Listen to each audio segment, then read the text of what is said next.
नमस्कार। आप देख रहे हैं प्रजाहित। मैं हूं आपके साथ दीपक गुप्ता।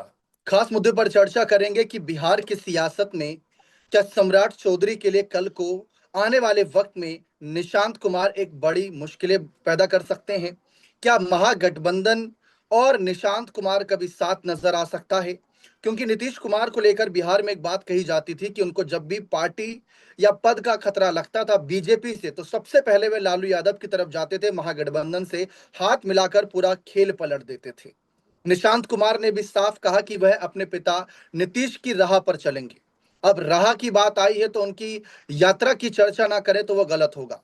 सद्भाव यात्रा को लेकर खूब सुर्खियां हैं। पूरे देश की नजर है कि निशांत कुमार इस यात्रा में क्या करते हैं, क्या ऐलान करेंगे, क्या इस यात्रा के जरिए हालिया सरकार पर भी निशाना साधेंगे, या फिर सिर्फ और सिर्फ मेल मुलाकात ही होगी।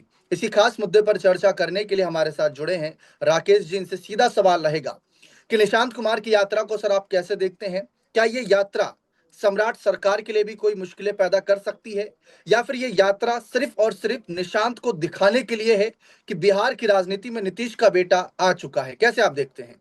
देखिए दीपक जी, मुझे लगता है कि निशांत कुमार जो यात्रा अपनी निकाल रहे हैं, वो यात्रा की अहमियत ये है कि जो नीतीश कुमार परिवारवाद के खिलाफ रहे, जो नीतीश कुमार राजनीति में बैकडोर एंट्री के खिलाफ रहे, उनके ऊपर किसी तरह का आरोप जब वो राजनीति के अपने अंतिम दौर में कथित तौर पर है, तब ना लगे।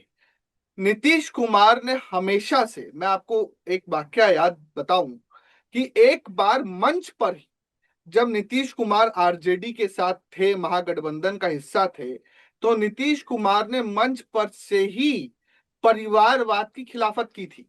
और आप यकीन मानिए कि आरजेडी के दिग्गज नेता और सर्वमान्य नेता मंच पर उपस्थित थे। तो नीतीश कुमार तो वो व्यक्ति है जो इन्होंने महागठबंधन में रहते हुए परिवारवाद की मुखालफत की थी। राहुल गांधी, तेजस्वी यादव यानी आरजेडी और कांग्रेस, जिन पर परिवारवाद के आरोप लगते रहे, वो उनके साथ थे। तो निशांत कुमार जो ये यात्रा निकालेंगे, इससे एक चीज बड़ी अच्छी होगी कि निशांत बिहार को भी समझेंगे, बिहार के लोगों को भी समझेंगे। और इस यात्रा में निशांत कुमार किस तरीके से लोगों से मिलते हैं, उनकी चुनौतियों को कैसे सुनते हैं, उनकी चुनौतियों का हल कैसे निकालते हैं, इस पर भी, इससे लोग भी उनको समझेंगे। जिससे कि कल को जाकर अगर विधानसभा या विधान परिषद भेजने की बारी आती है, तो ये कहा जा सके कि निशांत कुमार पूरा बिहार या बिहार के लोगों से संवाद करके, मिल के, बिहार को समझ के फिर विधानसभा या विधान परिषद पहुंचे हैं। लेकिन सर यहाँ पर एक सवाल ये उठता है कि जिस तरीके से आपने कहा कि इस यात्रा के जरिए जो है एक तरीके से ये भी जनता के बीच संदेश जाएगा कि जो नीतीश कुमार परिवारवाद के खिलाफ रहे, अब परिवारवाद को वो भी बढ़ावा दे रहे हैं। पहले तो सम्राट चौधरी को मुख्यमंत्री आगे करना उस पद पर एक बड़ा फैसला था, क्योंकि शकुनी चौधरी के बेटे हैं, परिवारवाद से सम्राट चौधरी भी आते हैं। और उसके जी, बाद अपने बेटे को आगे करना, क्या ये महागठबंधन के लिए एक मौका है? क्या यह लालू तेजस्वी के लिए एक मौका है कि बिहार में इस मुद्दे को ध्यान में रखकर अपनी राजनीतिक रोटियां सेक सकते हैं? क्योंकि मोदी जी जब आते हैं बिहार तो परिवारवाद, अमित शाह आते हैं तो वो यही कहते हैं कि सोनिया अपने बेटे राहुल को सेट करना चाहती हैं, लालू अपने बेटे तेजस्वी का आगे करना चाहते हैं। तो क्या वो मुद्दा शांत हो जाएगा? और दूसरा यहाँ पर यह चीज जुड़ती है कि निशांत की अगर लोकप्रियता बढ़ेगी, और हम भी आप भी कई बार देखते होंगे सुनते होंगे, निशांत जहां भी कार्यक्रम में जाते हैं कहा जाता है कि जय निशांत तय निशांत। और तो और ये भी कहा जाता है कि हमारा मुख्यमंत्री कैसा हो, निशांत कुमार जैसा हो। तो उन नारों का कैसे सम्राट चौधरी सामना करेंगे जब मीडिया उनसे सवाल पूछेगी, क्योंकि यात्रा में ऐसे नारे आमतौर पर देखे जाते हैं। देखिए दीपक जी, इस पे एक बात मैं स्पष्ट कर दूं कि अगर निशांत कुमार की लोकप्रियता बढ़ती, और ये यात्राएं भी इसीलिए निकाली भी जाती है कि लोगों से अपने नेता को सीधा जोड़ा जा सके और उनकी लोकप्रियता को बढ़ाया जा सके। अगर लोकप्रियता बढ़ती है तो वाकई जेडीयू ये चाहेगी कि निशांत कुमार सरकार में आए और उच्च पदों पर आए। दूसरी बात कि निशांत कुमार क्या चाहते हैं, क्योंकि जब उप मुख्यमंत्री पद की शपथ लेने की बारी आई थी, तो निशांत कुमार, ऐसा जेडीयू के कई सूत्रों ने कहा कि निशांत कुमार ने मना कर दिया। फिर बाद में जाकर नीतीश के दो पुराने नेताओं ने उप मुख्यमंत्री जी पद की शपथ ली।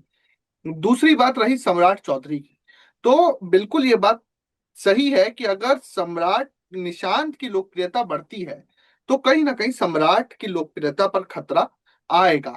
जैसे आपको याद होगा कि जब तेजस्वी और आरजेडी को जेडीयू से ज्यादा सीटें मिली थी और युवाओं के बीच में तेजस्वी की लोकप्रियता बढ़ी थी, तो आरजेडी ने आहे बगाहे दांत दबाकर ये कहना शुरू कर दिया था कि तेजस्वी को सीएम बनाना चाहिए। और वो दांत दबाकर, कहीं बात का जी दबाव इतना था कि नीतीश कुमार ने कई बार ये कह दिया था कि अरे आने वाला भविष्य इन्हीं का है, इन्हीं को सब संभालना है। तो कहीं ऐसा ना हो कि सम्राट चौधरी को भी आने वाले समय में ये कहना पड़ जाए। दूसरी बात की रही कि निशांत कुमार क्या करेंगे, तो निशांत कुमार जो अभी मौजूदा उनके कार्यक्रम आप देखेंगे तो संगठन में ज्यादा काम कर रहे हैं। निशांत भी इस बात को समझते हैं कि संगठन अगर मजबूत रहेगा तो बीजेपी और आरजेडी जैसी पार्टियों से बिहार में लड़ना आसान होगा। तो निशांत बहुत ज्यादा सरकार में जाने से ज्यादा मौजूदा समय में इच्छुक दिखते हैं संगठन को मजबूत करने में। जी दीपक।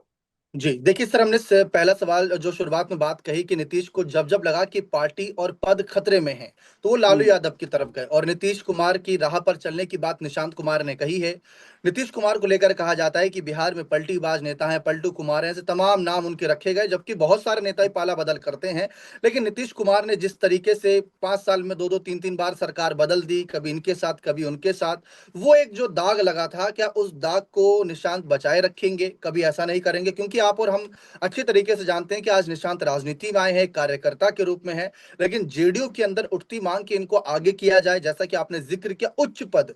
जेडीयू में हम्म। उच्च पद इस समय अभी हम देखें तो अध्यक्ष पद है, और नीतीश के अलावा वहां पर कोई नंबर 2 का नेता नजर नहीं आ रहा है। एक समय पर लल्लन सिंह थे, उनको खुद ही नीतीश ने पीछे कर दिया, और मंच पर कई बार उनकी लेकर ये भी कह चुके हैं कि इनकी वजह से हम महागठबंधन में गए, ये खेल हुआ। तो हम्म। ललन सिंह को पहले ही वो कटघरे में खड़े कर चुके हैं। तो नंबर 2 का नेता क्या अब निशांत नजर आते हैं? और अगर नजर आते हैं तो अगर सम्राट चौधरी से कल को आमना सामना होगा, क्योंकि एक जी। उच्च पद को लेकर भी सवाल है कि निशांत को उप मुख्यमंत्री पद भी अभी मिल रहा था, अभी हम्म। मंत्रिमंडल, अभी जो कैबिनेट विस्तार होगा उसमें आराम से मंत्री बन सकते हैं, ये भी कहा जा रहा है। फिर हम्म। ये कहा जा रहा है कि उनको विधान परिषद की सीट भी मिल सकती है, लेकिन वो नहीं लेंगे, क्योंकि वो विधानसभा चुनाव लड़कर, जैसा आपने भी हम्म। जिक्र किया, जनता के बीच जाकर लड़कर दिखाएंगे कि हम आगे आए हैं।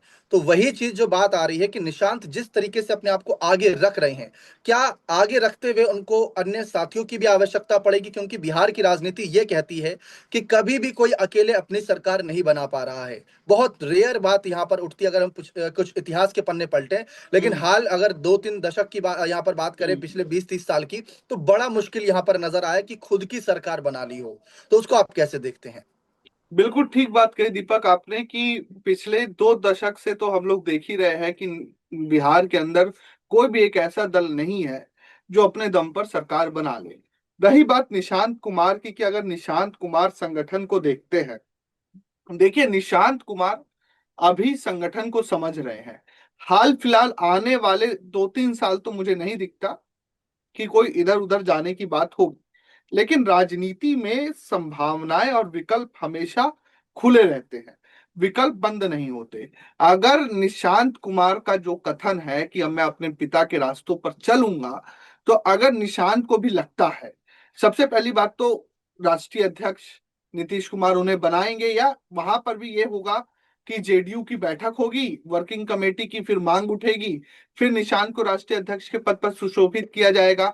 तो अगर राष्ट्रीय अध्यक्ष बनते हैं निशांत कुमार, तब जाकर ये फैसला वो ले सकते हैं कि संगठन और दल के जीते हुए विधायक किस तरफ होंगे।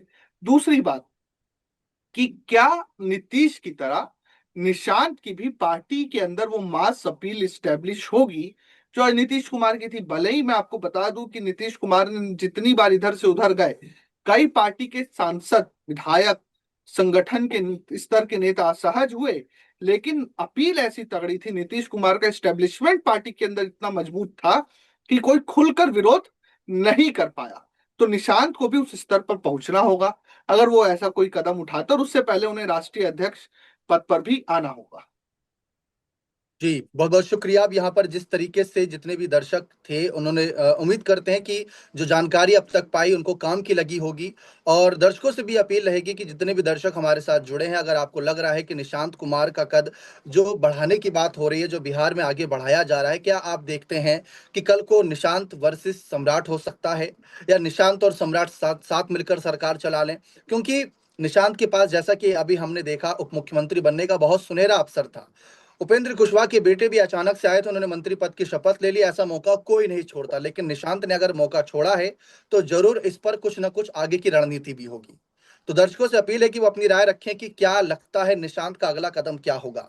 क्या वह सिर्फ राजनीति में आएंगे, चेहरा बनकर रह जाएंगे, या राजनीति में अपनी जड़ें इतनी दूर तक फैलाएंगे कि सब उनके आगे पीछे रहेंगे, जैसे नीतीश कुमार के साथ रहा कि उप मुख्यमंत्री बहुत बदले लेकिन मुख्यमंत्री 20 साल में एक ही रहा। भले ही जीतन राम मांझी को कुछ समय के लिए लाए, लेकिन वो भी नीतीश के आशीर्वाद से था। लेकिन जिस तरीके से एक चेहरे के इर्द गिर्द हालात बदलते गए लेकिन एक चेहरा रहा, क्या वही निशांत बन पाएंगे या नहीं? और इस मौके का, यानी इस परिवारवाद वाले मुद्दे का फायदा क्या महागठबंधन उठा पाएगा या नहीं, ये देखना बेहद दिलचस्प रहेगा। बने रहें चैनल को सब्सक्राइब करके। बहुत बहुत शुक्रिया।